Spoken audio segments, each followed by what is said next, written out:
was a graveyard, and Sarah's car had just become its newest tombstone. The engine sputtered, coughed, and died with a final, pathetic clunk. Her headlights flickered, casting weak, trembling beams on the crumbling facades of derelict skyscrapers that clawed at the bruised, moonless sky. She jabbed at her phone, but the screen just stared back with a mocking no signal. A wave of frustration washed over her, quickly replaced by a cold prickle of fear. With a sigh, she pushed the door open, the protesting groan of rusted hinges echoing down the desolate street. Outside, the air was thick with the dust of decay. Sarah pulled her jacket tighter, her gaze sweeping over the shadowy behemoths of concrete and steel looming over her, their countless dark windows like hollow, vacant eyes. Drawn by an instinct she couldn't explain, Sarah began to walk, her footsteps the only sound in the oppressive silence. The city blocks unfolded like pages from a forgotten, hard-boiled comic, all harsh shadows and stark, unforgiving lines. Graffiti, faded and cryptic, covered the walls like ancient, unreadable scripture. Ahead, a faint, rhythmic glow pulsed from the broken windows of an old, dilapidated factory, a mechanical heartbeat in the corpse of the city. As she drew closer, a low, chilling hum vibrated through the soles of her boots. Strange, faded symbols, a mix of circuit diagrams and arcane sigils, were painted on the rusted husks of abandoned vehicles and the grimy factory walls. She paused, her hand hovering over the cold metal of the factory door, the rhythmic glow from within beckoning her into the unknown. The inside of the factory was a chaotic cathedral of forgotten technology. In the center, an old man was hunched over a makeshift altar of rusted machinery and pulsing neon tubes. A bizarre shrine to a forgotten digital god. This was Tybadot. He turned as Sarah stepped through the doorway, his movements slow and deliberate, his eyes piercing the gloom with an unnerving intensity.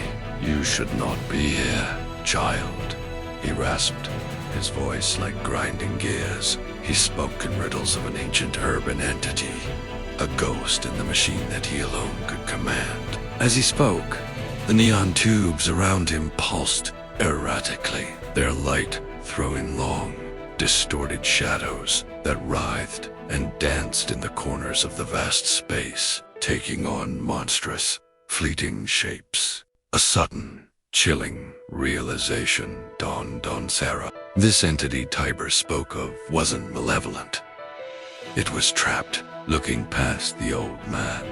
She saw the source of the pulsing light, a powerful, urban spirit, a consciousness born from the city's forgotten data streams and electrical grid, ensnared by Tiber's technomantic rituals. Her eyes darted around the room, landing on a unique, circuit board-like key hanging from a nearby control panel.